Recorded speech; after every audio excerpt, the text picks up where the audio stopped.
What's going on this morning, everybody? Today, gonna have a cup of coffee with you, and I'm gonna give you a bit of news.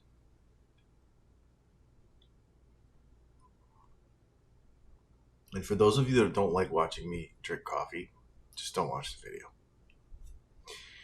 We're here to drink coffee and talk about guitar stuff. So I did a thing.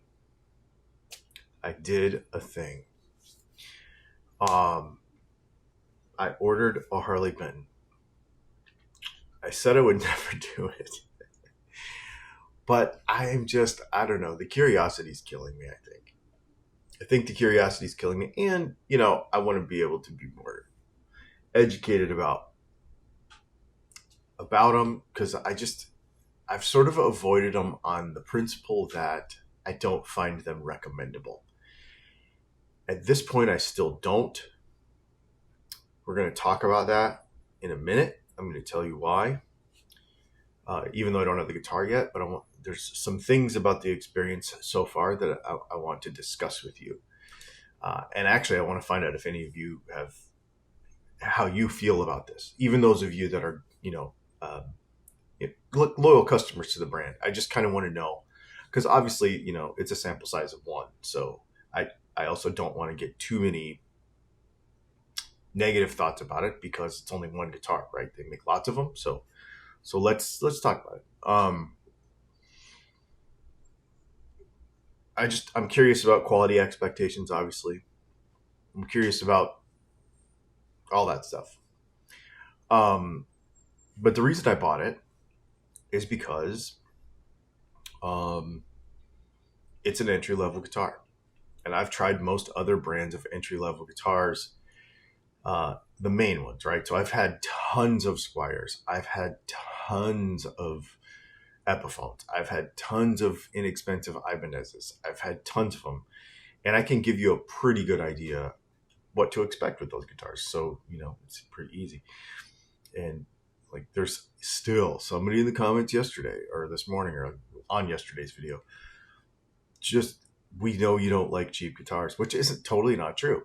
The reason I have reasons that I feel are justified for not recommending guitars inexpensive guitars outside of the main brands. And we're going to get into that. And this still holds true so far. So we're going to get into that. So it's not that I don't like cheap guitars. It's just there's a group of them that I don't find recommendable. And so what happens is with especially because, of what I do for a living. And, we talk about guitars on the main channel, the big channel. And we, I'm not going to recommend stuff that I don't feel I can recommend. It's not that I don't like them. It's not that I don't like the entire genre of instruments, because that's not true. There's just certain parts of that group of guitars that I won't recommend. I wouldn't recommend a Nissan Frontier to a friend of mine. I'd recommend a Toyota. Well, the Nissan Frontier's cheaper. I know, but it's just not quite the truck. You know what I mean? I wouldn't recommend a Timex to somebody, but I'd recommend a Casio G-Shock. It's just like anything else. There's things I wouldn't recommend, and I have my reasons, and we're going to get into them. And those reasons may change as I experience this guitar. But again, we'll get into a couple of things that I've run into so far that I want to chat about. And again, I want to know from you what you think.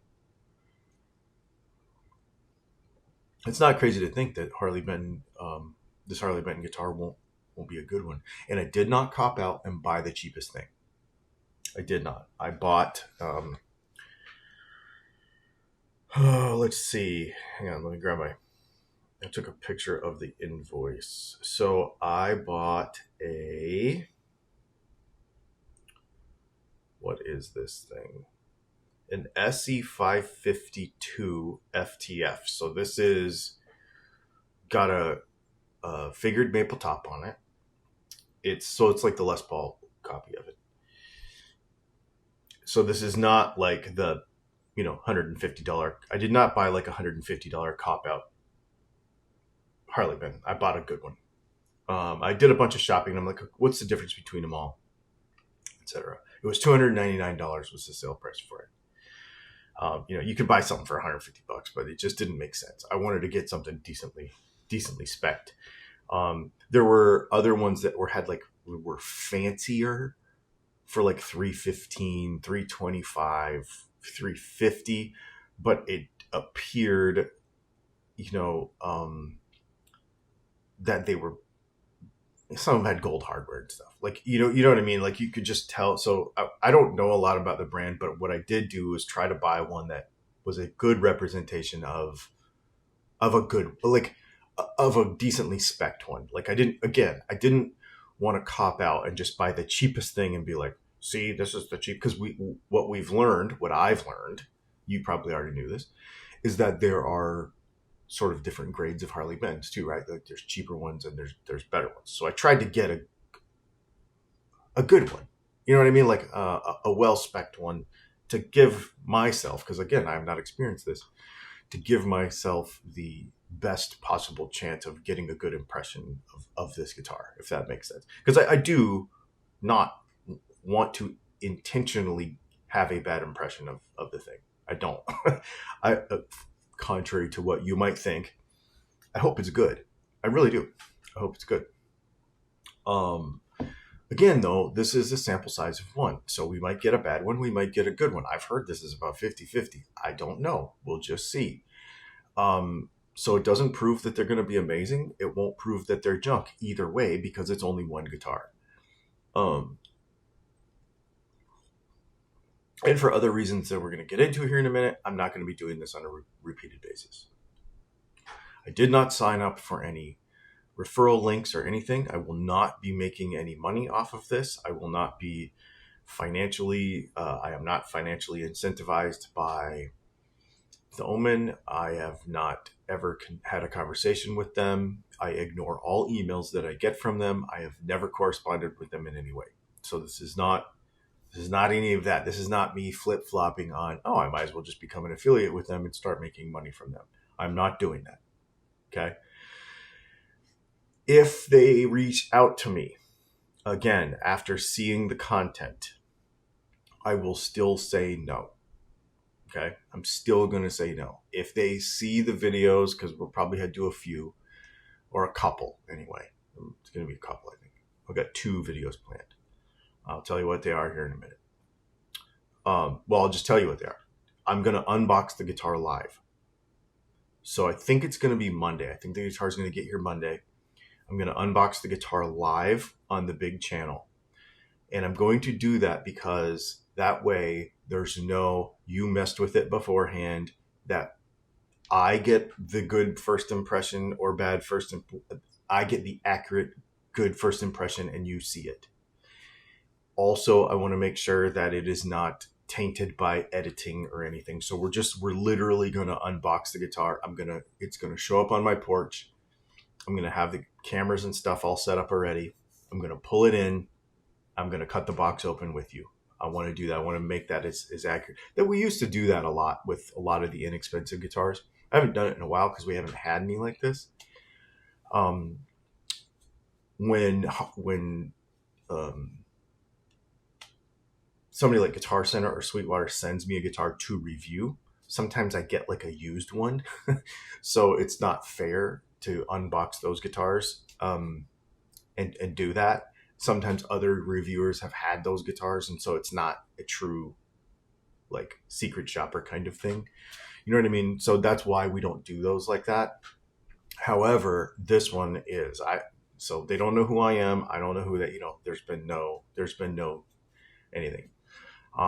It's interesting too, because, it shipped from Germany. So it didn't ship from China. It shipped from Germany. According to the tracking, because I've been watching the tracking and I've had to watch the tracking. It's another thing I want to talk about here in a minute. And so it'll tell us about shipping time, which seems to be really good. I think I ordered it, but a little less than a week, I think, is what it's going to take to get here. I'm curious about packaging. I'm curious about like the little brand swag and stuff that goes in there. What do they put in there in comparison to, you don't get a whole lot with a Squire, right? You get a cardboard box, you get the little Ziploc bag with, the tremolo arm if it's got one, and then maybe an Allen key and a little thing that says Fender, and then you scan it and go to the website. So I'm kind of curious what the little, we know what we get with the Epiphone and the Fender stuff. So I'm just kind of curious what you get with it. It'd be interesting. And then, of course, the condition of the guitar and packaging, and was it well packaged and that kind of stuff. Finish, overall kind of experience with it. Now, I don't want to compare it. The other thing I'm not going to do is I'm not going to compare it to, a Gibson. I'm not going to compare it to, I don't know that we can compare it to an Epiphone for the price. So one of the things that people do, and I think people misread what I get annoyed with inexpensive instruments. I don't get annoyed with the guitar itself. I get annoyed with the community who compares them with instruments that they don't deserve being compared to. Okay. So, I'm not going to compare it to a Gibson. I'm not going to compare it probably even to an Epiphone. I think more accurately in this price point, you're going to say, okay, is it a good single cut alternative to a Squier Fender product? So if you were going to get a Squier product, but you wanted in that price point, but you wanted a Les Paul style guitar, would you buy this instead? That's more fair than comparing it to a Gibson, comparing it to an ESP, comparing it to even an Epiphone at this price point. So I'm not a just as good as guy, so I'm not going to do that. This is a problem in guitar land. If the guitar is in this price bracket, you should, I'm not telling you what to do, but I believe that it is the right thing to do to compare it to guitars in the same price bracket. Okay. And the only reason I made that video the other day about Gibson versus Harley Benton is because that's what you do. I don't do that. I don't care about it, but that's what you do. Many people in the comments will do that. So it's like, all right, let's compare it. And people want to talk about manufacturing costs. So let's talk about the difference between a Gibson and a Harley Benton manufacturing cost. Why one's $300 and why one's $3,000. It was not a comparison of the guitars. It was, this is the difference in manufacturing ethos between these two instruments. That's really what it was. So we don't need to do that with this because it's a $300 guitar. Sort of. We're going to get into that.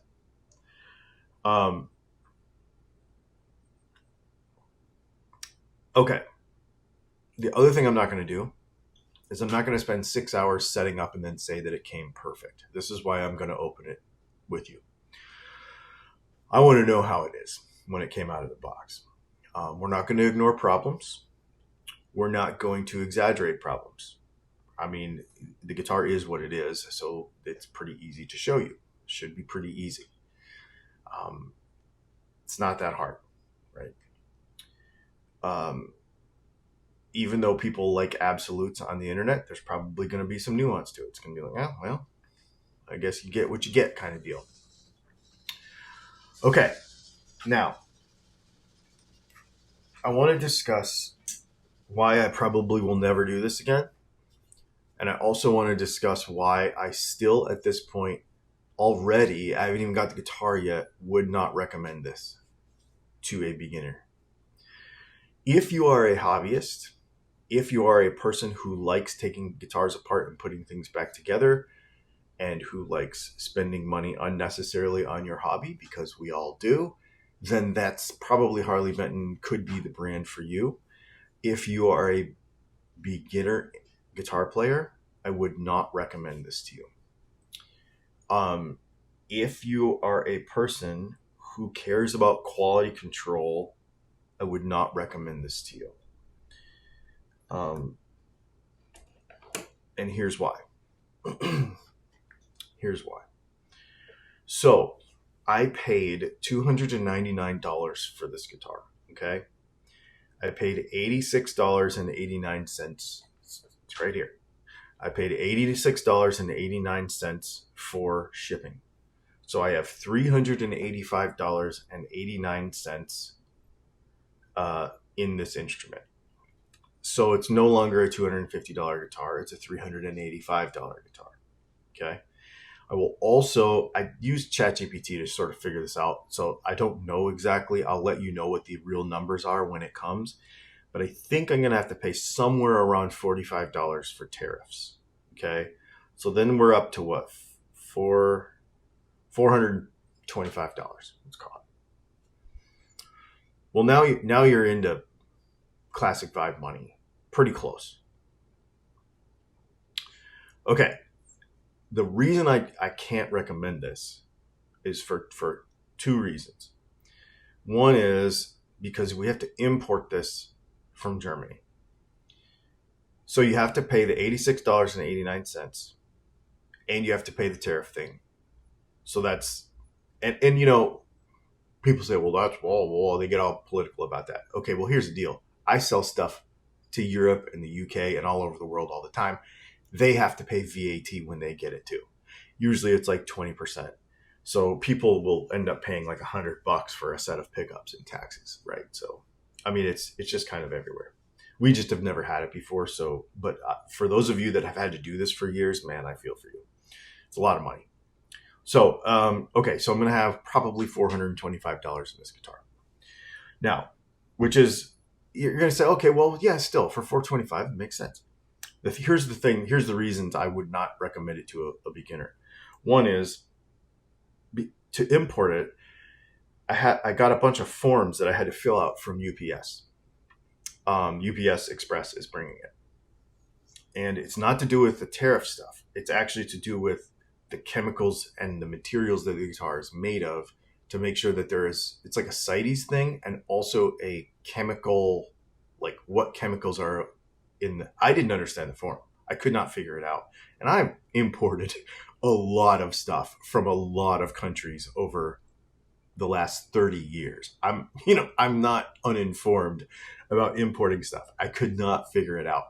So I used ChatGPT and a couple other things to figure out what was going on with this form.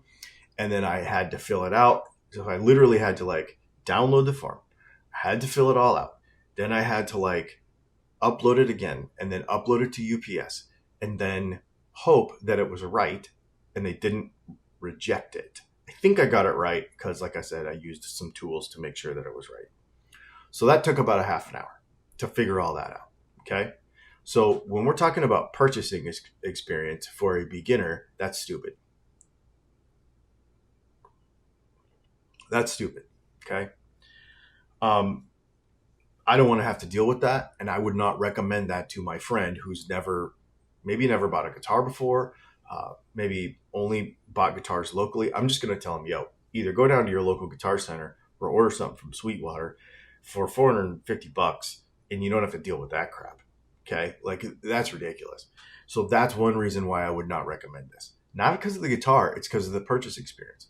Now, this is the thing. We talk all the time. I talk all the time about the cost of an instrument, including things that are intangible. This is one of them. Okay. Now, the other thing is that I went and I read the return policy at Thomann. And if I don't like this guitar, I can return it. And they will pay the return shipping. But the return policy says that they will refund me the listed purchase price of the guitar, meaning that I am out the tariff, which is going to be $40, and I am out $86.89. So that means I'm out $120 on a $300 guitar. Meaning if I don't like this thing, it's cost me $120 not to like it. If it has a problem that is not my fault, I'm not saying it's going to, I'm saying if it does, then let's say the neck is goofy. Let's say the frets they suck. Let's say a pickup doesn't work. Okay. Then I'm out $140. Like that's not nothing when we only paid $299 for the guitar. I can't recommend that. Not because it might happen, or it did happen or it didn't happen, but because if you're a new guitar player and you have a limited amount of funds, I don't understand why people So this is the weird part where the audience for this guitar is what makes this weird. So if you live in the United States, and I'm talking about if you live in the United States, I don't know about other countries and how it all works, okay? But if you live in the United States and you are a beginner guitar player, you are taking a big chance on $140 and the guitar's $299. That's not recommendable. It's just not. Now, for those of you that take that chance and then do all of the modifications and stuff yourself, okay, I get it, but you are not a beginner guitar player. See, the reasoning that everybody wants to give me is, but there are people that need these cheap guitars. I agree. And that's why there are Squiers and Epiphones. If you took the chance on this guitar, this is not economically wise for a beginner guitar player. It is not. To spend $400 and have $140 of it be at risk if there's a problem, then you are stuck.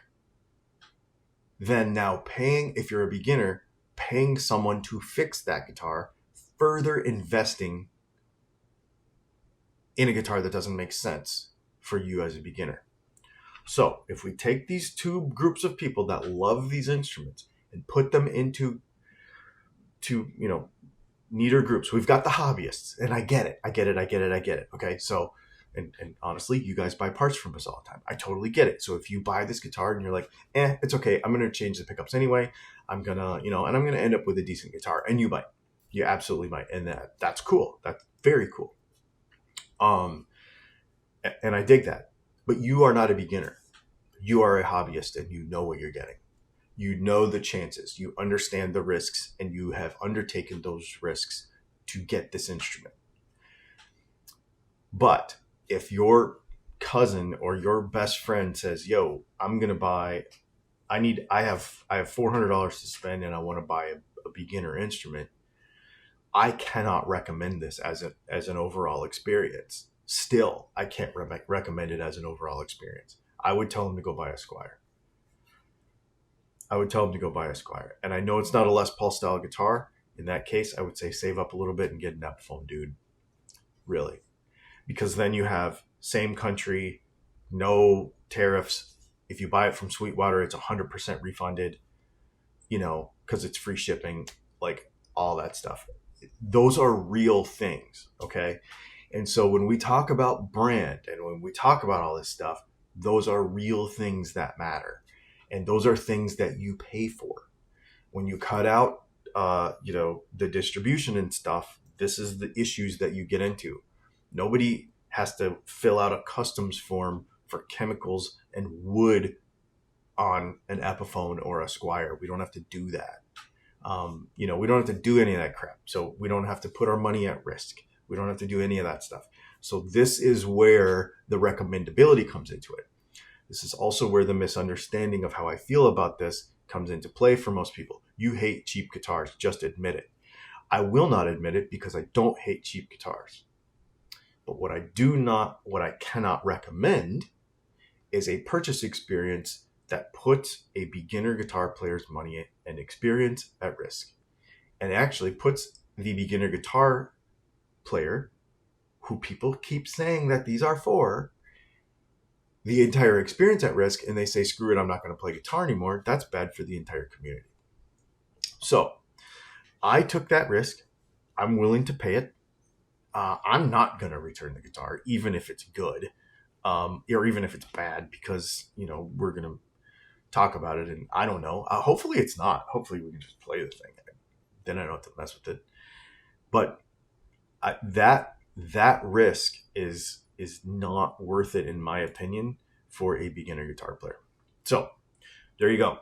We'll find out Monday. I will unbox it live with you. Thanks for hanging out.